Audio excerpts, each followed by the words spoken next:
Hey guys, Bot1925 here, watching the launch of the Vega from Peru and French Guiana. Hey, we're having to do this. Whoa. See what the price of Vega is. We don't need to watch this. We need to talk about this. And there's the satellite.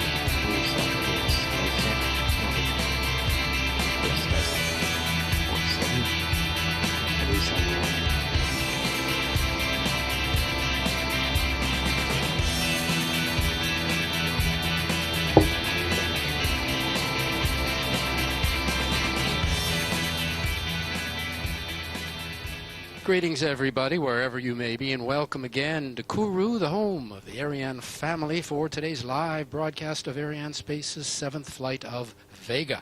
To get us underway, we go right to Arianespace Chairman and CEO Stefan Israel for some opening words.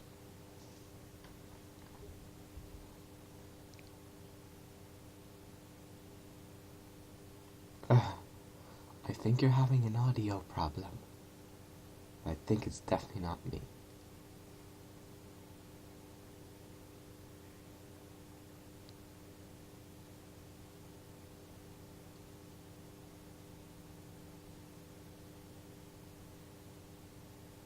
Well, this is extremely awkward as I'm not... After the mobile gantry has been removed about 3 hours ago. All the operation linked to the final countdown went smoothly. The launcher and the satellites are ready. The weather is green, so we should be in a position to launch in a few minutes at 10:43 p.m. The required performance for the launch is 1 ton and 230 kilograms.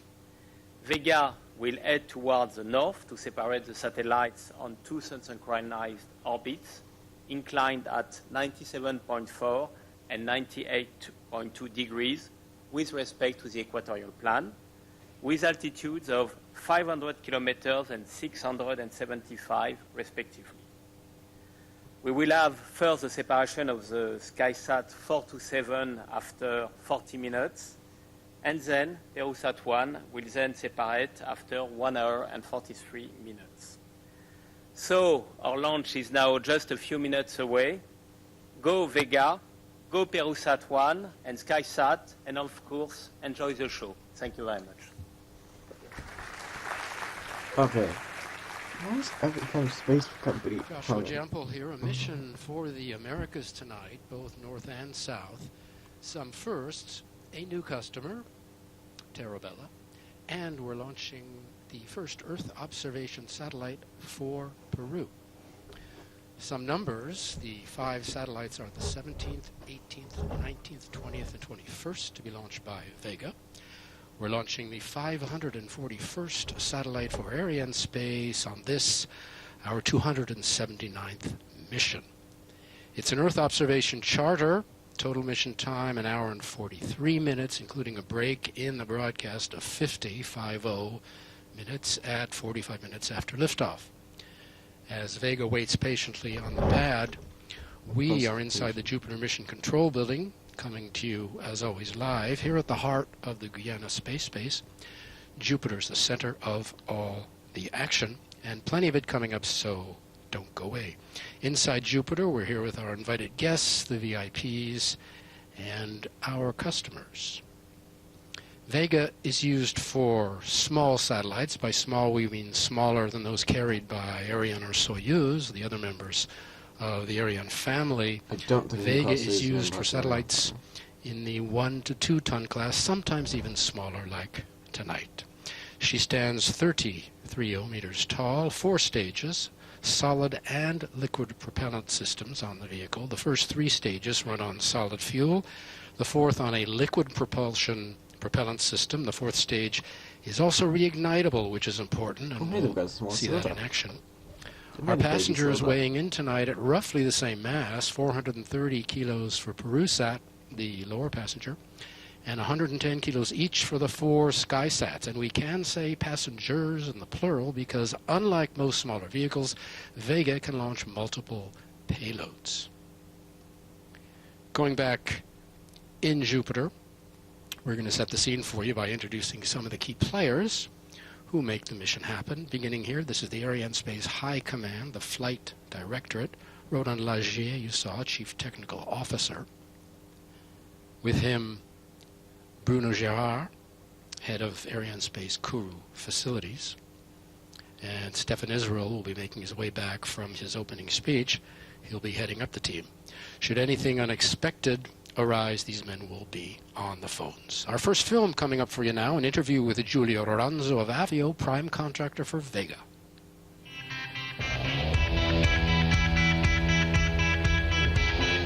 This is the 7th launch of Vega, the first of the commercial phase. Arianespace has secured to date a backlog of 10 commercial launches for Vega, to be performed between 2016 and 2019. Vega is a European launcher developed by the prime contractor ELV, which is an Avio subsidiary. Vega is manufactured by Avio at 65% in Italy, and for the rest across Europe by a team of capable selected industrial partners. The innovative structure of Vega is made of carbon fiber. Behind me you can see and hear the filament winding operations of the P80, the solid rocket motor of Vega's first stage.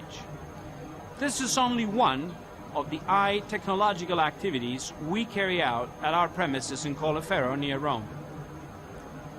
Today, Vega will carry into orbit 5 high-resolution Earth observation satellites. 4 of them are for Terabello, Google's company operating in the Earth's imaging business, and 1 of them is for the Peruvian government. We are proud to participate in such important programs. With this launch, Avio introduces also for the first time a longer version of its secondary payload adapter, which we call Vespa. This multiple launch required specific adaptations to the navigation software for a complex and long mission. The Avio team, together with its industrial partners and with Arianespace, has once more a chance to demonstrate Vega's flexibility and reliability. I therefore wish the best success to the 7th mission of Vega.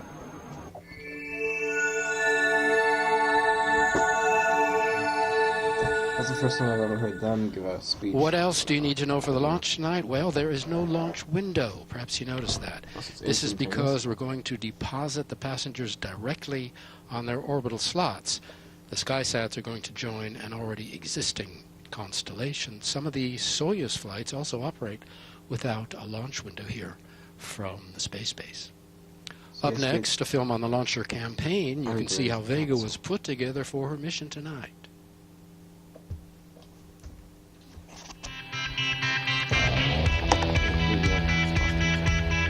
The Vega 7 launch campaign was split in 2 phases. First phases carry out for the launch vehicle integration, which was finished at the beginning of July. After the standby phase, the activities of the launcher have restarted. The installation of the avionic equipment multifunction unit.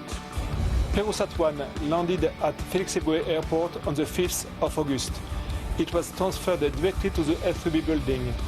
Concerning the upper passenger, the 4 Skysat arrived inside 2 20-feet sea containers at the airport on the 12th of August. They were transferred directly to the S5C building and started 2 by 2 their ethical checkout.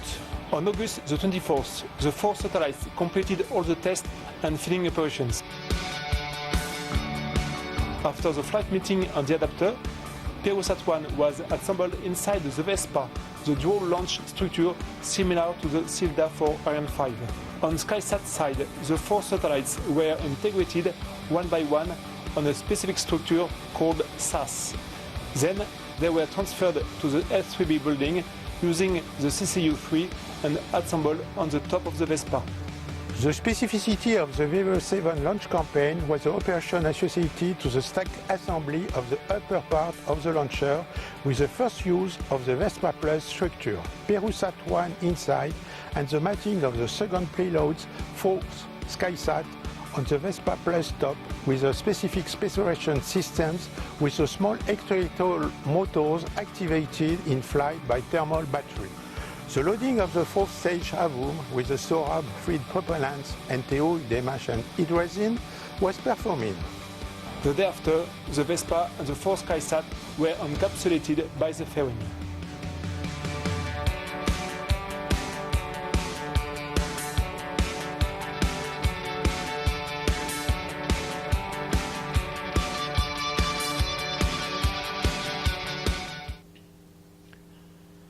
We're going to move inside Jupiter again, continuing our presentation of the Dramatis Persona. You're going to see two men who work side by side. Cyril Dupont-Roy, you just saw him in the film, the mission director from Arianespace. And at his side, the DDO, Raymond Boyas from the CNES. It's his voice you hear calling out the milestones in the countdown and during the flight. And he's going to call out the 4-minute mark. Top I0 moins 4 minutes. 4 minutes marks the final moments of the final countdown. 4 minutes to go until liftoff of Arianespace's 7th flight of the year and the 7th Vega mission. The green status panels, we have a chance we can describe them. They're on the right of the screen. The space base covers a lot of ground, 750 square kilometers, and a lot goes on here. And all of those activities can be summed up by the status panels. They are a go, no-go, green, red resume of everything it takes to prepare, launch, and follow Vega, or Ariane and Soyuz as well.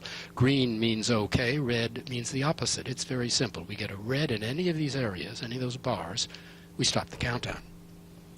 We check these panels during the first part of the mission before lifting off. They have to be green to give a go, and you can see that is the case with 3 minutes to go. Some 1,700 people work around the space base. It's a busy place. We don't have cameras everywhere, but one place we do have a camera is up here. This is the Vega Launch Management Center. And the teams there led by André Sicard, the launch operations manager. You just saw him and you saw him in the video before. The Vega Launch Control Center is in the same building as the Ariane 5 Control Center.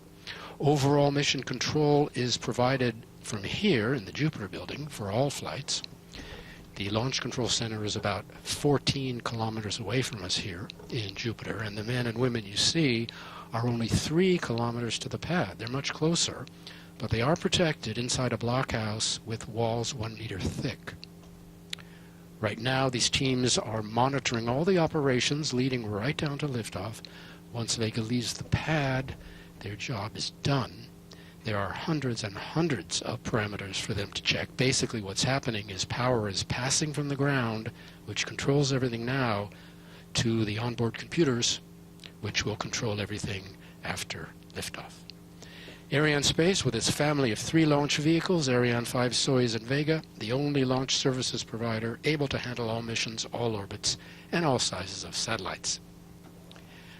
At a moment like this, with 1.5 minutes to go, you think of all the people who have worked hard to put the mission together in the space industries, at ESA, at CNES, our partner organizations, everyone who has contributed. It's a team effort, and the space business always has been. The DDO is going to call out the 1 minute mark in just a moment, but before that, we want to say hello to everybody taking the broadcast. To our À tous les DDO, attention pour moins 1 minute. DDO will call out the 1 minute mark. To our friends in Terabella, in Mountain View, California, on hand for the launch. Top I0 moins 1 minute. Tuning in from Charlie's Cafe in Google headquarters. Good evening to you. At Perusat in Pucusana, at the Centro Nacional de Operaciones de Imágenes Satelitales de Peru. Hope I said that right. And greetings also to the ESA centers worldwide, the Arianespace offices, CNES offices, all our industrial partners, and everybody watching on the internet. We're just half a minute away from liftoff. We're going to cut away, let you listen to the DDO as he calls out the final 10 seconds, and we will be back once Vega has cleared the tower. The mission about to begin. Enjoy the liftoff, everybody. Attention pour le décompte final. Final countdown. 15, 14, 13, 12, 11, 10, 10, 9, 9, 8, 7, 7, 6, 5, 5, 4, 4, 3, 2, 1. Stop. We have a liftoff of Vega, and she's gone like a Allumage shot. P80, décollage. She cleared the tower in 2 seconds. You can see, unlike most other launchers, there's no pre-flight ignition, so to speak. It ignites when it takes off. That's because Vega is solid fueled. Propulsion nominale. Basically, it reaches full power almost immediately. So it's had Pilotage calme, trajectoire nominale. As the DDO says everything is normal on board, you saw Vega rise like an arrow surprisingly fast if you're used to Acquisition watching par la station de Saint-Jean. Ariane Paramètres à 5 bord normaux. liftoff. Or DDO other. continues to say all is working perfectly. Those of you familiar with the Ariane flights know that the heavier launcher rises much more slowly, weighs 6 times what Vega does, carries 4 times as much propellant.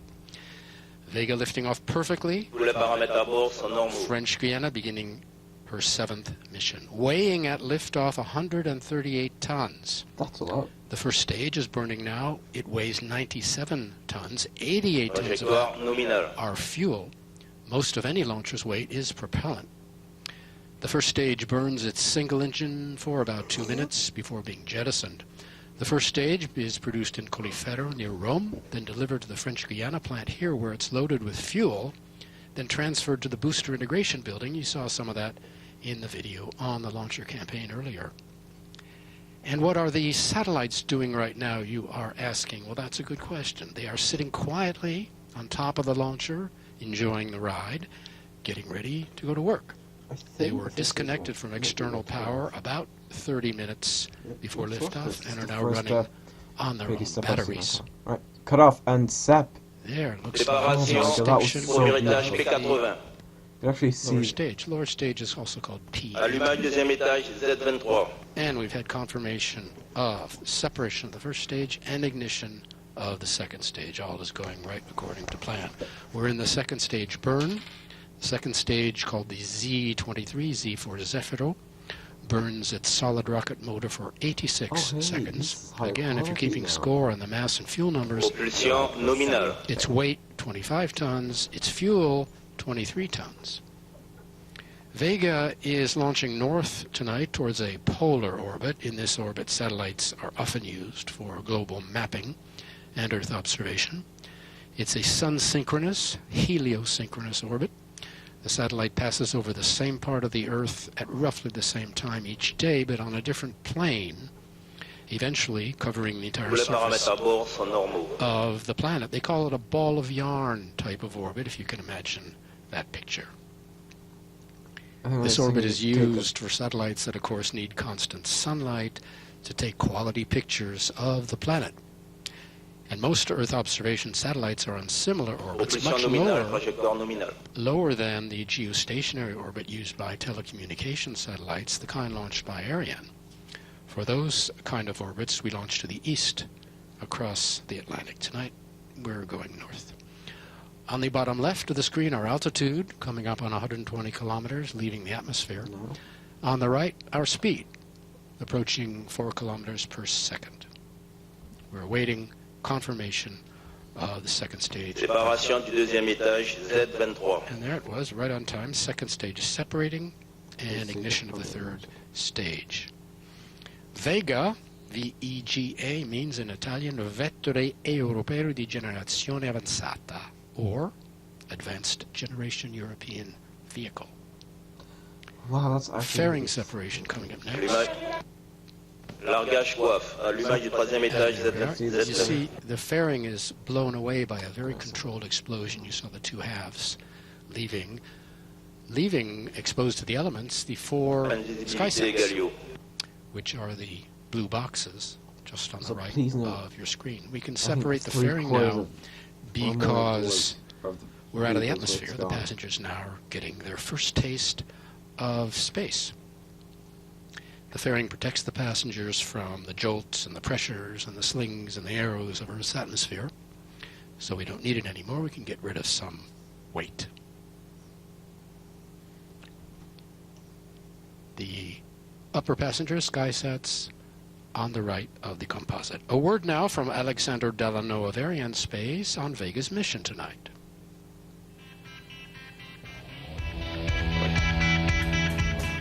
During the first phases of flight, the solid booster stages PAT, Zefiro 23 and Zefiro 9 will be tracked by the telemeasure ground station Galio over a duration of 7 minutes.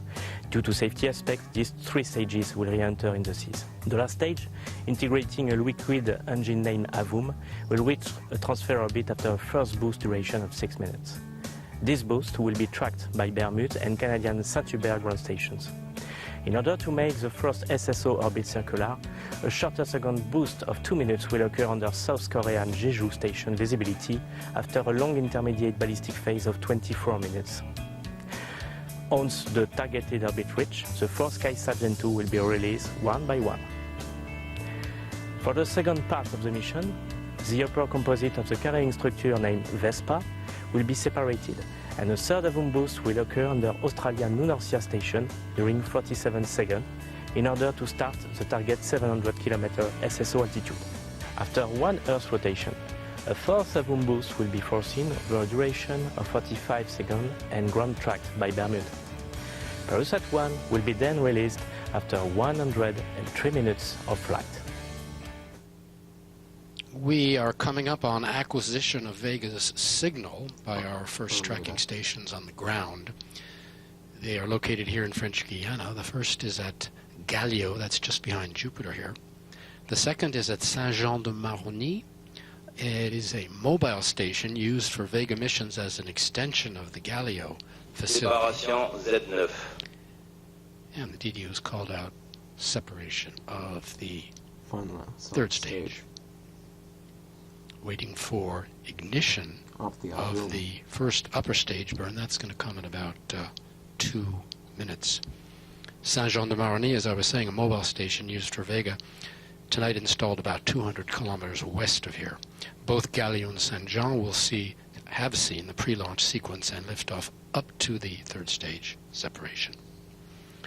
Italian participation in Vega runs to just under 60%, 58 to be exact. The Italians leading the program. The French are next with 25%. Belgium, Spain, the Netherlands, Switzerland, and Sweden also contribute. We're coming up, as we say, in a minute on the first ignition of the fourth stage. The fourth stage is called the AVUM, AVUM, which means Attitude and Vernier Upper Module of Vernier, being a synonym for precision and referring to the precision required by the upper stage. This because the AVUM is designed to deliver different payloads into different orbits and to perform very, very fine satellite pointing before separating the satellites. That's what liquid propulsion can do. Solid propulsion basically used for power as the first ignition of the AVUM comes on. Liquid propulsion more for precision operations. There will be 4 burns of the AVUM engine. This first lasts around 6 minutes. This will take Vega to a transfer orbit. At about 38 minutes after liftoff, the AVUM will ignite a second time for about a minute to circularize the orbit, and a third burn takes place during the break, when we'll be leaving you for 50 minutes, and a fourth burn occurs just before Perusat separation. More of the mission in a moment. First, a film on Vega and her past successes. Take a look.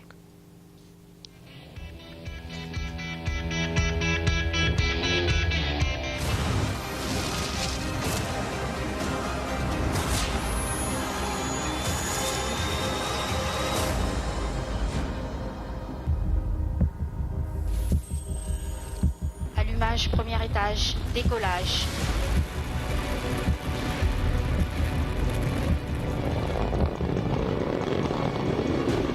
Séparation de la charge principale l'ARES.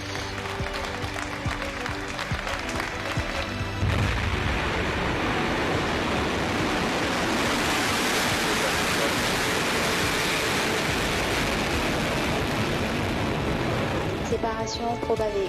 Séparation Vénérexat A. Séparation Iscube A. Yeah.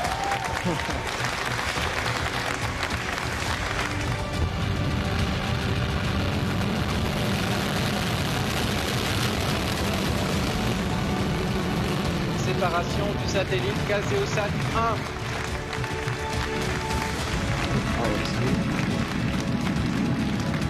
From there.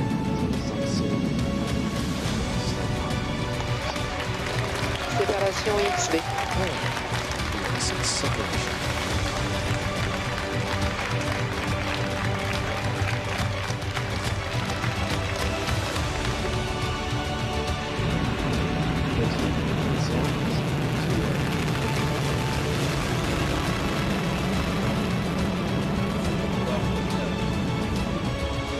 Séparation du satellite Sentinelle-2A par le lanceur.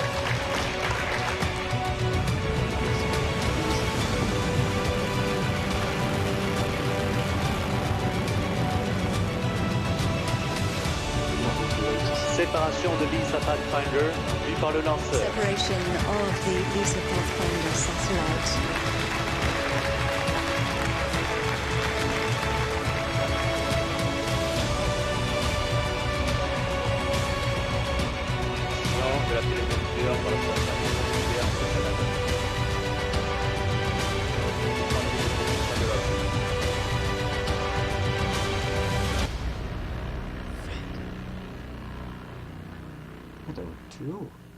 Is there going to be another one later? Nice record there of all 6 of Vega's first launches, 6 out of 6 successes, which is a unique record for a new launcher.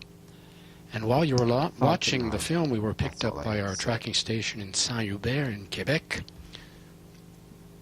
We have a second film on Vega coming up for you now. We'll be hearing from Marino Franito of Arianespace.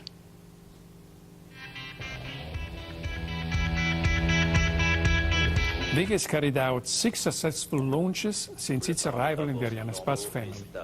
From the maiden flight, performed in 2012, it has performed a very wide range of missions. Sun-synchronous, equatorial transfer orbit, re-entry, mostly serving institutional operators. The development phase and the first phase of Vega exploitation, which was under the European Space Agency responsibility, is now complete, and Vega has fully demonstrated its versatility and its potential. With this 7th Vega flight, we enter the Vega commercial phase, where Arianespace is fully in charge of Vega exploitation. And I'm very proud to say that already at the starting point of the commercial phase, 10 Vega launch contracts have been added to the Arianespace backlog. This clearly demonstrates the reputation quickly built by Vega in the commercial market, and the trust that customers repose in Arianespace services. And this is only the beginning. We are looking forward to the future, learning on our steps and trying to take on board even better all customer needs. A more powerful version of Vega, called Vega C, is currently under development by Avio and ELV under coordination of the European Space Agency, and will be there by 2019 to bring more performance with larger fairing and a more powerful launcher to better serve our customers. All these achievements are only made possible by the strong cooperation that we have put in place with our Italian industrial partners, Avio and ELV. But now let's go back to the day launch, which is another example of Vega versatility with 2 important customers, an institutional and a commercial one, who have entrusted to Vega the accomplishment of their missions. The first Avum burn has about 30 seconds left to go. On board the Avum are all of Vega's avionics, which provide flight control, mission management, telemetry, power supply, and distribution. Coming up on another extinction. And you see it on the screen, extinction de l'Avum. And the DDO has just confirmed cutoff of the first Avum motor firing right on time. Vega's first flight carried a special and rather complicated payload and platform with a main passenger and 7 small satellites, small by, 1 kilo. The second flight tested the carrying structure, the Vespa, which you'll see coming up. That lets us have an additional passenger. The third flight tested a single satellite with an adapter. Flight 4 tested the re-entry system. You saw that in the film. The 5th demonstrated how to use a low sun-synchronous orbit like tonight's with an Earth observation satellite, like tonight's passengers. as well as testing an onboard localization system based on GPS. And the LISA Pathfinder flight in December proved the launcher's ability in a transfer orbit, since the satellite went to Lagrange point 1 out at the edge of things. And this last mission marked the true end of the development phase and the beginning of her commercial phase, which starts with this launch. Over 1,000 people from 40 European countries and industries have worked on development of Vega. ESA was the operator of the first 6 flights. From tonight, that role has been taken over by Arianespace, who holds exclusive rights to market and sell the launch services, ESA remaining head of the Vega teams and owner of the Vega launch complex. Vega currently operating at an average launch rate of, let's say, 1 to 2 missions a year. It has 10 launches scheduled over the next 3 years, so it is looking to up the rhythm, so we should see that soon. Vega's launch pad was built on the old Ariane 1 pad called ELA-1, which was dismantled in 1991, and rebuilding began at the end of 2004. We're going to go in just a short moment to a replay of the liftoff, and you can see again those exciting shots of Vega beginning her mission. Shots were taken 16 minutes ago. 16 and a half. On the bottom of the screen are the 4 Skysats, the blue boxes. Beneath that, the black cylinder is the Vespa. That's the carrying structure, which lets us carry a second passenger. And inside the Vespa is Perusat, our other passenger. And on top of that is a vehicle equipment bay. That's the gray band on top of that, inside of which are all the computers. I think the propellants as well. The pad, as we were saying, was modified for Vega and for the new 50-meter tall mobile gantry, which weighs 1,000 tons. And 4 60-meter high towers were added to protect the pad from lightning, and you saw those in the film. The same setup on the Ariane 5 pad. The new gantry runs on the same rails as did Ariane 1 and uses the same exhaust duct, so there are a lot of similarities between the two programs. With the end of the first avant-bird, we're into the second part of the mission. We can start to focus on the passengers. Looking first at Perusat, Peru's first Earth observation satellite capable of very high resolution imaging. It will be the most powerful Earth observation satellite operating in Latin America. Ordered by the Peruvian government 2 years ago through an agreement with the French government. It was built at the Airbus Defense and Space Facilities in Toulouse, here in France. The launch is carried out under a turnkey contract with Airbus for the Peruvian Space Agency, CONIDA. CONIDA, officially known as La Comisión Nacional de Investigación y Desarrollo Aeroespacial. I hope I said that right. Perusat uses the Astrobus S platform, and on board is Naomi. Naomi is an instrument standing for the new Astrosat Optical Modular Instrument. The satellite was built in less than 24 months, which is very, very good time. We'll be coming back to that when we have a moment to discuss it. The launch contract was signed with Arianespace in March of last year. And the DDO has confirmed that we've been picked up by our downrange tracking station in Quebec. Again, the Saint-Hubert station. Donc nous aurons une fin de visibilité attendue du lanceur pendant 15 minutes à peu près. Les prochaines acquisitions par la station des Juju en Corée. A first of 2 films on Perusat-1 coming up.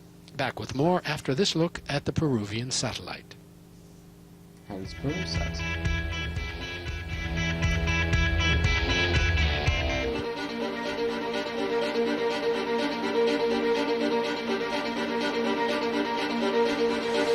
Perusat-1 es un sistema satelital de observación de la Tierra compuesto por un satélite óptico con capacidad de tomar imágenes con resolución submétrica y un segmento terrestre que alberga todos los equipos necesarios para realizar el control del satélite, así como para permitir la explotación de la información contenida en las imágenes satelitales. Esta adquisición ha incluido la construcción completa de la infraestructura que alberga el segmento terrestre y ha sido efectuada en el marco de un acuerdo de nivel de gobiernos entre el Perú y Francia.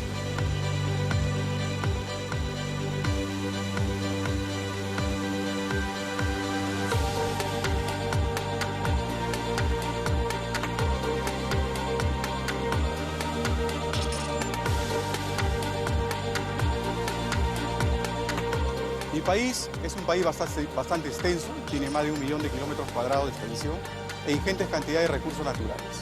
Mediante el uso del satélite va a dar la información necesaria para poder tomar una mejor decisión sobre aspectos como, por ejemplo, minería, tal ilegal, silvicultura, agricultura y también en defensa y seguridad.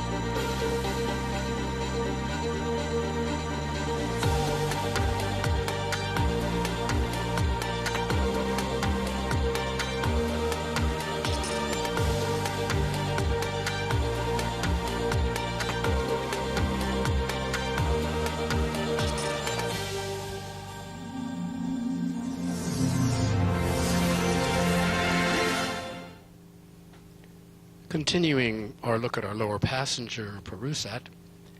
Perusat is carried on the Vespa.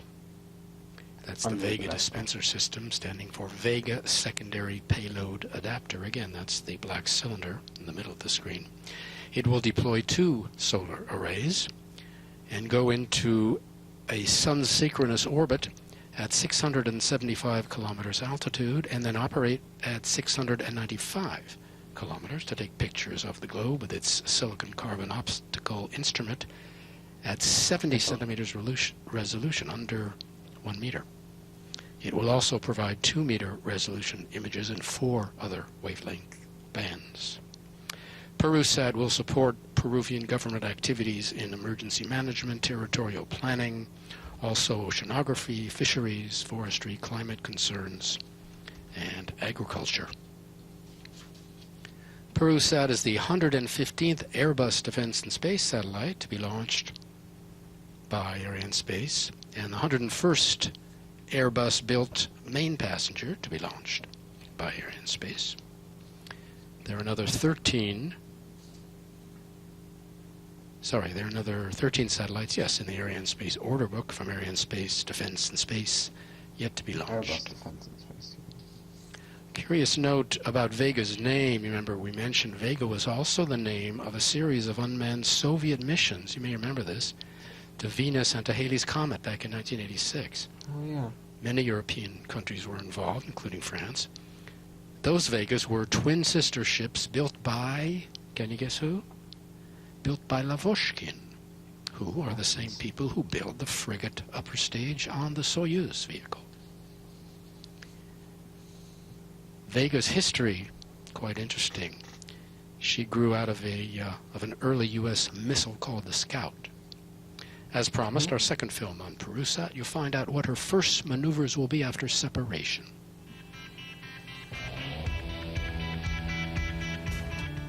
The satellite has a mass of 430 kg and will provide Earth observation services to the Peruvian government that will allow Peruvian economic expansion in many fields. Perusat-1 will be the most powerful Earth observation system in Latin America, and it's designed for a 10-year lifetime. This turnkey system features first a latest generation satellite with a submetric optical instrument, the construction of a ground infrastructure in Peru, a complete satellite control and image processing ground segment, last but not least, a full technology transfer and training program for 30 Peruvian engineers, including development, engineering and satellite operations. It is important to notice that the system was developed in less than 2 years, which established a world record thanks to the creation of the project factory a new and more integrated working organization within Airbus Defence and Space, optimizing costs and scheduling delivery without impacting quality in any way. I address a special thanks to the Airbus team for their motivation and professional engagement that make it possible. I would like to thank all the teams that have been involved in this program, and in particular the Airbus Defence and Space project teams. Immediately after the launch, our operational team in Pucusana, south of Lima, will check the solar panel deployment and sun pointing acquisition and conduct a series of operations which include the satellite transfer to its operational orbit, the first image acquisition, carrying out the in-orbit test to ensure that all subsystems are operating properly. For closing, I would like to thank CONIDA for the confidence they place in us, Peruvian and French government, CNES and Arianespace for the hard work done all along the launch campaign. The 4 Skysats awaiting their moment in the sun, about 14 minutes away, I should wager for their separation time coming up. We're going to go back in Jupiter and look at the team from Perusat while we're waiting for separation of our passengers. There they are, the team from Perusat. Among them, Jean Dauphin. I don't know if we're going to get a shot of him. Maybe not. Program Director, Earth Observation for Airbus Defence and Space. And we spoke with him this morning. He told us that as part of the Perusat program, he mentioned the training program that was mentioned in the film. As part of the Perusat program, Airbus has trained 100 Peruvian engineers in space technologies over the last 2 years since the contract has been signed. 40 trained in system operations, that's satellite monitoring and maneuvers, 60 in other operations and system use like applications in cartography, defense, agriculture, things like that. The training program, he said, after the contract was signed in 2014 and the Peruvian engineers came to France, it was important, Jean Dauphin said, that they understand how the system was designed in order to run it properly. Of course, these teams will be the first to acquire the visibility, the first signals later on in the evening. Airbus had 50 trainers. 200 Airbus people are involved in the Perusat program overall, and of course they continue to follow the Peruvian teams. We asked him about the teams, and Dauphin said they were, quote, outstanding professionals, and he said he was very proud of them. Perusat was one of Airbus's fastest developed programs, that has been mentioned, and for these teams to learn so much in so short a time is pretty much amazing, considering they were aeronautic engineers, had scientific backgrounds, but had never, ever worked in the space sector. Airbus, being the #1 exporter of Earth observation satellites, which is, of course, a big growing market, as we mentioned, and Airbus wants to develop it and get many more people involved, hence the training program, part of Perusat. Perusat will have a lifetime of 10 years as it takes its high-res pictures of the planet. Turning to our other passengers, the Skysats, the upper passengers. Skysats C2, 3, 4, and 5 are the first 4 satellites to be launched by Arianespace for Terabella. They will augment, but certainly not complete, the existing 3 on-orbit satellites. Vincent will be hearing from him in a moment. The 3 on-orbit satellites were launched in 2013, 2014, and in June of this year, which are mapping the Earth in high resolution down to a meter. Many more are scheduled to join the fleet. Each Skysat about the size of a small refrigerator, roughly, and all due to be operational for about 6 years. When the fleet reaches 8, we are told, it will have the capacity to map the entire world in 3D once every day. And when fully operational with 24 satellites, it will be able to update several times a day. The C-Series has a propulsion module which the previous Skysats did not have. Skysat 3C, which is already orbiting, was the first of this new generation made by Space Systems L'Oreal. Up next, a film on Skysat. You'll hear more about the fleet.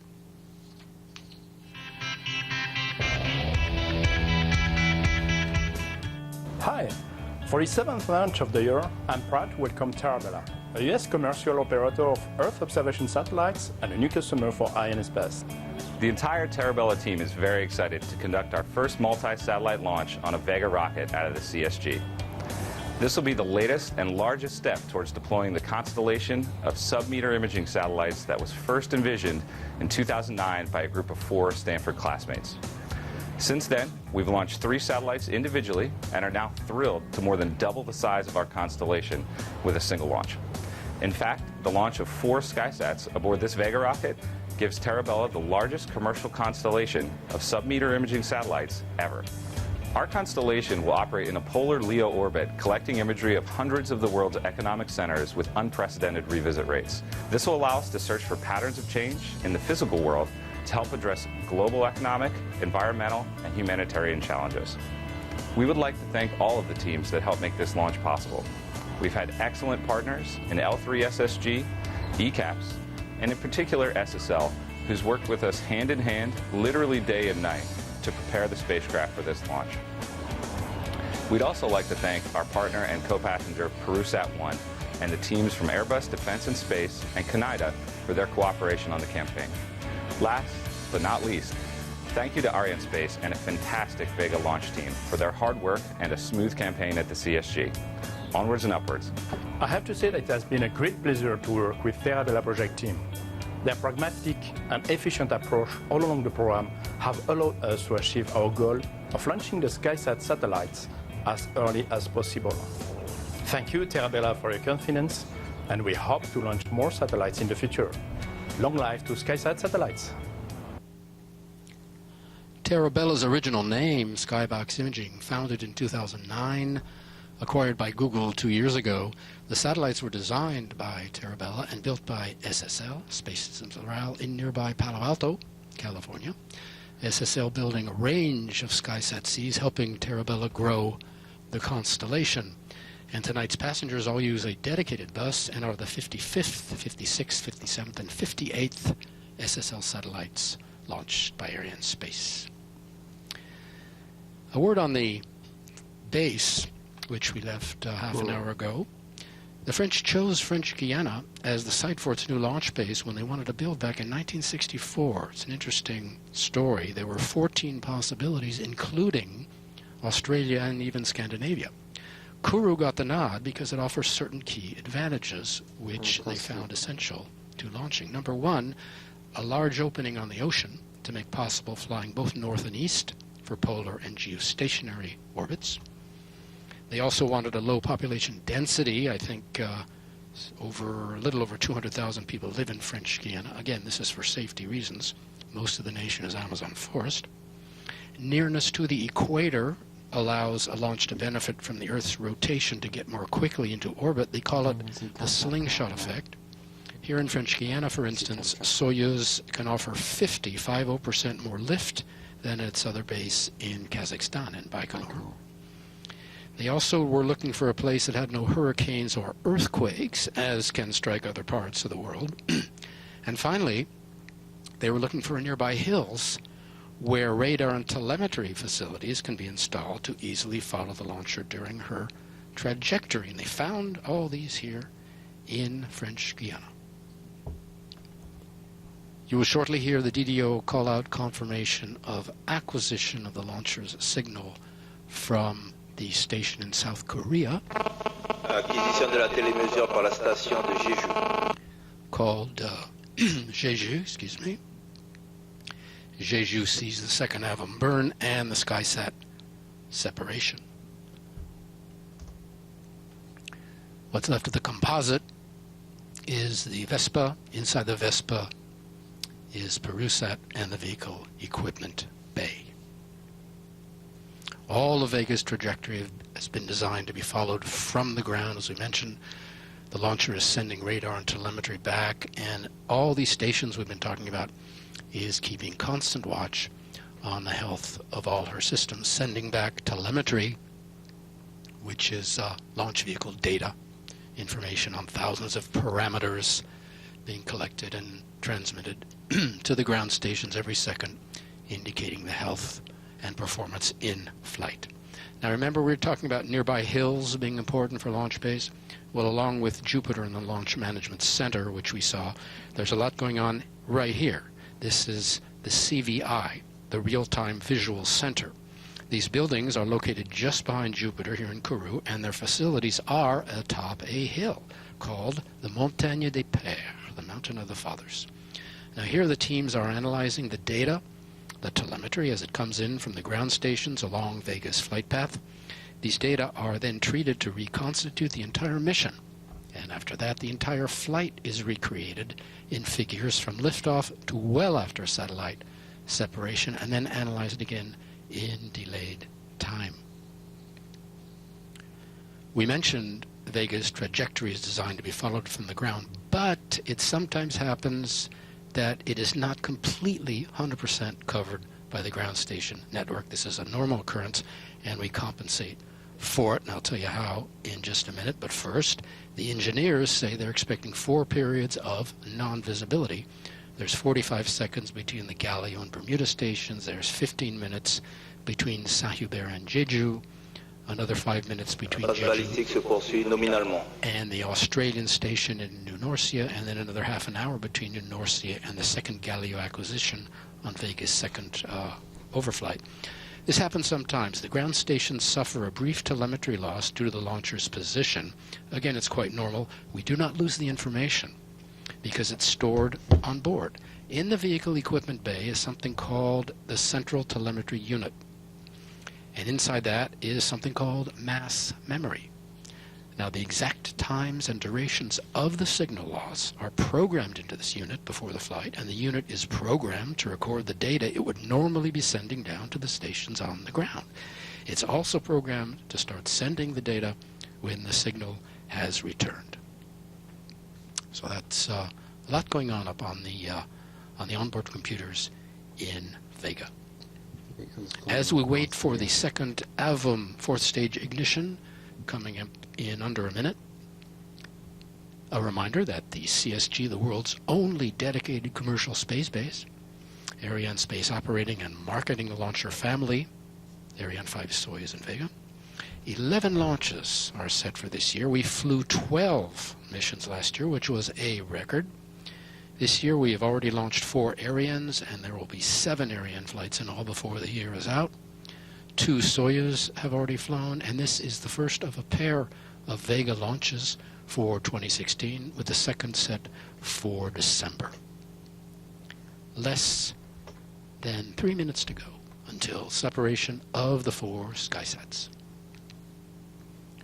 And we're waiting for confirmation of ignition of the second AVUM burn that you saw on Deuxième allumage de l'AVUM. And the DDO has confirmed it. The coming of Vega, Europe's third launcher, to Europe's spaceport brought big changes, as you can imagine, to the launch complex. In addition to giving it a more international dimension, there are now twice as many missions. More going on, from 6 to a dozen every year, with all 3 launchers. And this demands, of course, a larger workforce. More than 200 people have been added to the growing list of technicians and engineers who work here on the space base. Trajectoire nominale. Everything continues to perform flawlessly on board Vega, says the DDO. 59 satellites, including tonight's, have been launched by Arianespace for Earth observation. Nearly 1/4 of all the flights in the Arianespace order book are for Earth observation satellites. In the past, these have included, you might recall, for the CNES, we flew 5 spot launches. With NASA, we had the Topex Poseidon mission. For ESA, we had the 8-ton Envisat mission, Sentinel, and EUMETSAT, Meteosats. The Union of Concerned Scientists, as the end of the second AVUM burn comes right on schedule, it signals that the Skysat separation is coming up. coming up at plus 40 minutes and 21 seconds, so it's not very far away. The 4 satellites will be separated not quite all at once, almost. Début de la manœuvre d'orientation profit des 4 Skysat. There will be a second or two's interval between each one. A moment of high concentration here in Jupiter and elsewhere around the world for the Skysat people as we await separation. Everyone very focused. They've gone through satellite separations before, but it's always a time of being quite concentrated.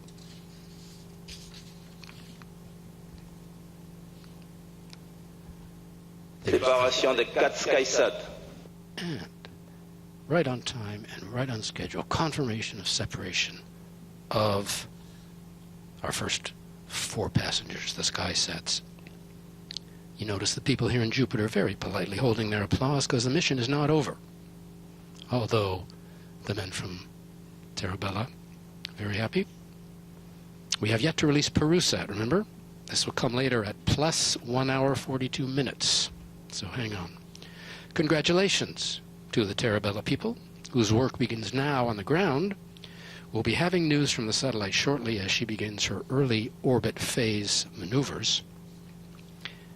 A final note, I don't know if you know, but each of the 4 of the Skysats, each of the 4 has been given a name from Star Wars. One of them is called R2-D2. There is also Luke, C-3PO, and of course, Leia. A word, we started mentioning the Earth observation satellite market. There's a 2015 report, that's just last year, from Euroconsult. I don't know if you know them. They say over 400 civil and commercial Earth observation satellites weighing over 50 kilos are expected to be launched over the next decade, compared to 179, less than half, launched between 2005 and 2014. This will result, they say, in $39 billion in manufacturing revenues over the period, an 80% increase over the last decade. The increase comes from both government and private sources as more countries invest in Earth observation technologies and the commercial business continues to evolve. In addition, says the report, over 1,200 under 50 kilo Earth observation satellites are expected to be launched to support development of CubeSat constellations, adding to the overall data supply. CubeSats, you might remember, 1 kilo satellites. The first Vega launch had 7 of them. And the cheaper costs of CubeSats have removed an entry barrier for new players to space. We're seeing more commercial organizations becoming interested in space, like Google, and countries who traditionally haven't had an interest or a presence in space are also getting a foothold. Looking to 2024, the report says the market for commercial Earth observation data is expected to reach $3.5 billion. In a minute, the next milestone. We're coming up on separation of the Vespa structure. You'll hear the DDO confirm that milestone. The Vespa is the black structure you see on the right-hand side of the composite. It's a carrying structure, inside of which we have our second passenger. It allows us to carry a second passenger on Vega. If you're familiar with the Ariane launches, they have a similar structure called Silda, which has flown well over 100 times.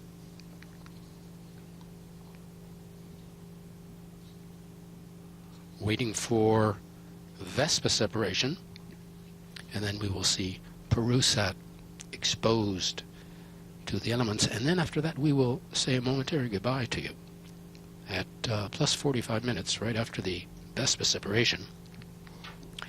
We will cut away and let you take a break, and we'll be back for the end of the mission. Arianespace with her 7th launch of the year, and Vega's 7th launch in her career. I started to mention the Union of Concerned Scientists, didn't I? It's a group from MIT. They say that Earth observation satellites account for 1/4. Séparation Vespa. And there's the Vespa separation, and you can see Perusat now exposed to the elements awaiting her separation due in about an hour from now. And until then, we'll cut away for under an hour, 51 minutes to be exact, while Vega orbits the Earth in what they call a ballistics phase. The pictures will continue to tell the story in real time, so you're welcome to watch, and our commentary will resume at plus 1 hour and 36 minutes. So until then, enjoy the break. We'll see you back here, same place, in 51 minutes for Perusat separation and the end of the Vega mission. Don't miss it.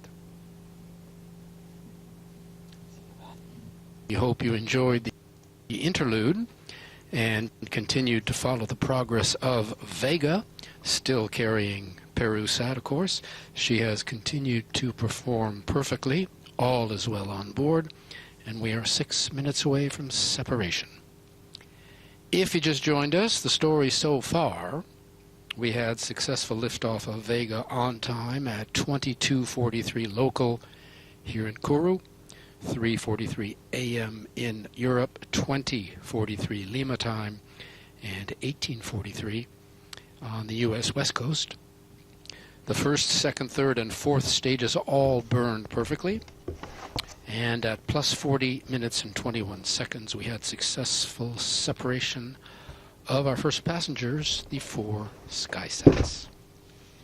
A lot has happened while we're away. The news from Skysats is that we are waiting, Terabella is waiting for acquisition. I believe acquisition of Skysat 4 and 5 will come first, and acquisition of the signal from Skysat 6 and 7 will come a little later on.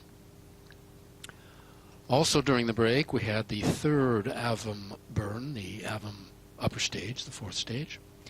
We had acquisition of two ground stations, the first at New Norcia in Australia.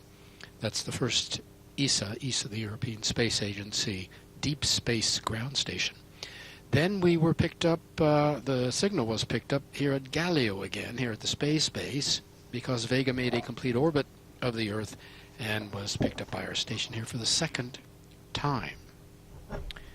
Coming up, we are due to have confirmation of a second acquisition of the signal of the station in the Bermudas in a few minutes.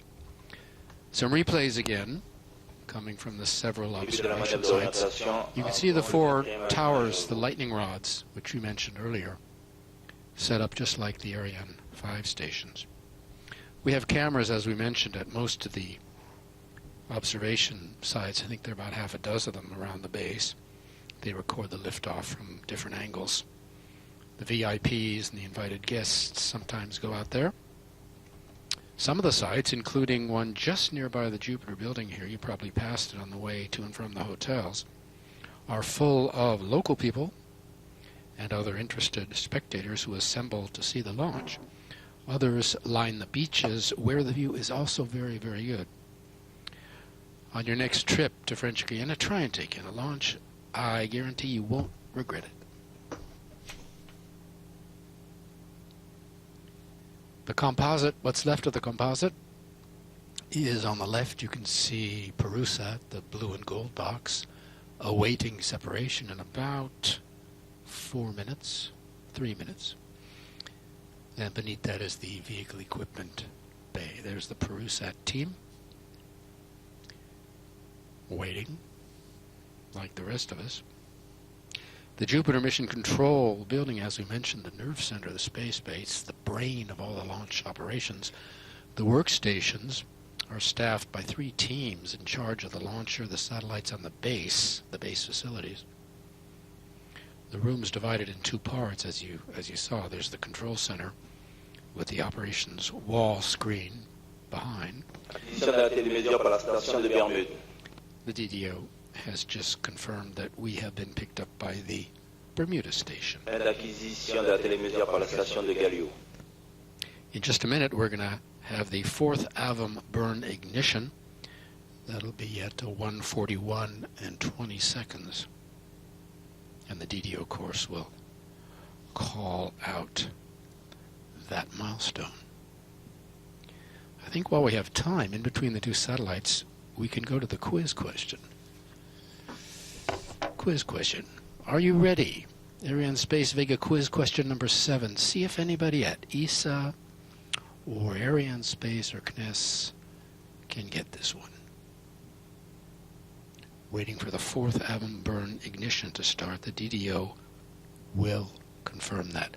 Here's the question. Listen up. What is the total mass of all payloads Vega has sent aloft on her 7 missions, including tonight's? The 4th Avon burn. Quatrième allumage de la I have a feeling it's 20 pendant seconds. 45 secondes. And it's going to burn for under a minute, and after that, we will be in the vicinity of separating Perusat. Again, the quiz question, what's the total mass of all payloads Vega has sent aloft on all of her missions, including tonight's? If you think you got the answer, hold on to it. We'll be back with it in a moment while you are thinking. Vega now, with this final burn, is readying the composite for separation of the final passenger, Perusat, with a minute to go. Today's mission, of course, has significant, and there's the extinction of the burn.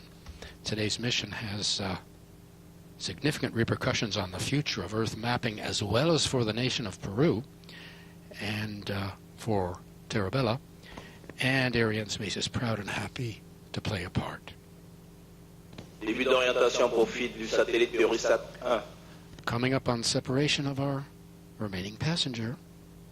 Again, a moment of high concentration here in Jupiter, and I imagine at all the Perusat and Conida outposts, and at Airbus Defense and Space, as all of us await separation of Peru's first Earth observation satellite. Less than 10 seconds. A big milestone, a big moment. Big moment for that country. Séparation satellite Perusat-1. Yep, separation of Perusat 1. And there you have it. Yeah.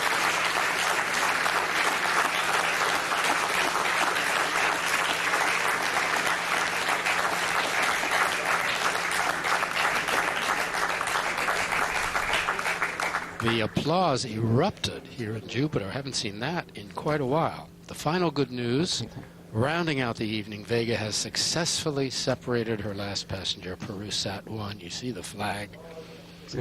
You'll see the cigars and the champagne, no doubt, as they'll be forthcoming here in Jupiter and around the space base.